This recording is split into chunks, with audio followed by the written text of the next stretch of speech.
kami banggakan. Wujud kepedulian terhadap para lansia yang berada di Kabupaten Ogan Komering Ulu, pemerintah Kabupaten Ogan Komering Ulu membuka sekolah untuk para lansia ke depannya di seluruh kecamatan yang ada di bumi berjuluk Sebimbing Sekundang itu. Bupati Oku Haji Tadi Meluan Syah, SSTP MMMPD, memberikan perhatian serius terhadap para lansia yang di usia senjanya harus tetap produktif untuk menjaga kesehatannya dan menyalurkan hobi minat bakatnya. Pemkab Oku hadir di tengah lansia. Selama ini, kata Teddy, banyak yang abai, tidak ada perhatian serius. Untuk itu, jelas Teddy melalui sekolah lansia, diharapkan para lansia bisa berdaya guna dan mandiri baik di tengah masyarakat dan keluarga mereka sendiri.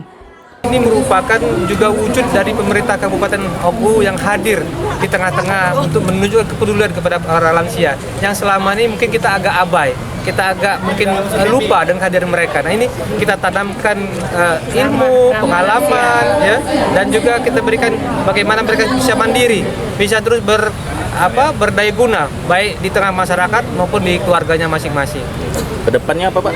Ini terus akan kita laksanakan. Ini angkatan pertama insya Allah bulan depan ya? Semedang Haji, Pak, Nah, 17. nanti bulan ini tanggal 17 akan diadakan di kecamatan lain. Kita gilir Semedang Haji ya? Iya, Pak. Jadi hingga nanti setiap kecamatan yang ada di Oku ini akan mendapat giliran semua untuk ada sekolah lansia di kecamatannya. Nantinya para lansia yang memenuhi kriteria termasuk usia di atas 60 tahun bisa mengikuti kelas khusus dengan tenaga guru yang disiapkan untuk belajar berbagai hal dan berolahraga. Pemkab Oku berkomitmen perhatian terhadap lansia bisa memberikan ruang untuk tetap berdaya guna di usia senja. Dari Ogan Komering Ulu, Widori Agustino iNews melaporkan.